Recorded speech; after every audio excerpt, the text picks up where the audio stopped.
తోట త్రిమూర్తుల అరెస్టుపై కాపు JAC member తోట రామకృష్ణ మండిపడ్డారు. 60 ఏళ్లుగా రోడ్డు పక్కన నివసిస్తున్న పేద ప్రజలను ప్రభుత్వం దౌర్జన్యంగా ఖాళీ చేస్తుంటే ఒక ప్రజాప్రతినిధిగా వారి పక్షాన్ని నిలబడి అడ్డుకున్న తోట త్రిమూర్తులను అరెస్ట్ చేయడం దుర్మార్గమని ఆయన ఆగ్రహం వ్యక్తం చేశారు. అరెస్ట్ సమయంలో పోలీసులు ఆయన భుజాలు పట్టుకుని ఈడ్చుకెళ్లడం రాజ్యాంగ విరుద్ధమని, పోలీసులు ప్రజల సేవకులుగా కాకుండా రాజకీయ నాయకుల ఒత్తిళ్లకు తలొగ్గి పనిచేస్తున్నారని ధ్వజమెత్తారు. రాష్ట్రంలో అంబటి రాంబాబు, జక్కంపూడి రాజా, గుడివాడ అమర్నాథ్, ముద్రగడ పద్మనాభం, పేర్ని నాని వంటి కాపు సామాజిక వర్గ నేతలపై ప్రభుత్వం వరుసగా కక్ష సాధింపు చర్యలకు పాల్పడుతోందని ఆరోపించారు.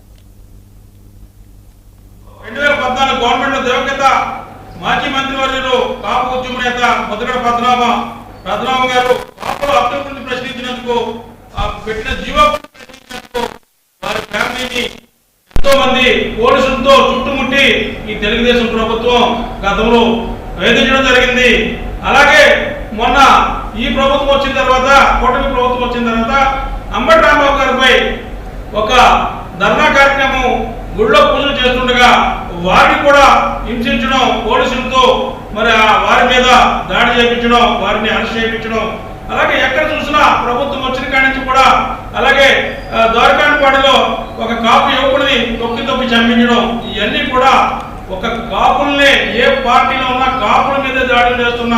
కూటమి ప్రభుత్వం నిరంకుశ పరిపాలన రచించాలి, ఈ రెడ్డగుప్ప పరిపాలన రచించాలని చెప్పి కాపులు జేఏసీ తరఫున, రాష్ట్ర కాపు జేఏసీ తరఫున ఖండిస్తున్నా. ఎందుకంటే నిన్న మనం జరిగిన ఆదివారం ఏదైతే మార్నింగ్ ఉదయం మరి తోట త్రిమూర్తులు గారు, గౌరవ ఎమ్మెల్సీ గారు మరి వారి నియోజకవర్గంలో, మంటపాడు నియోజకవర్గంలో 1వ వార్డులో కాలగొట్టున అనుకుని ఒక రోడ్డు మీద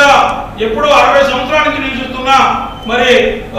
పేద ప్రజలు ఇళ్లు ఖాళీ చేపిస్తుంటే అక్కడ స్థానిక ప్రజాప్రతినిధిగా, అక్కడ ఒక ఎమ్మెల్సీగా మరి వెళ్ళి వాటిని తొలగించడానికి అడ్డుకున్నందుకు మరి ఎమ్మెల్సీ గారిని పోలీసులు, ఈ రాష్ట్ర ప్రభుత్వం నిరంకుశ పాలనలో పోలీసులు వ్యవహరిస్తున్న తీరుని ఖండిస్తున్నారు.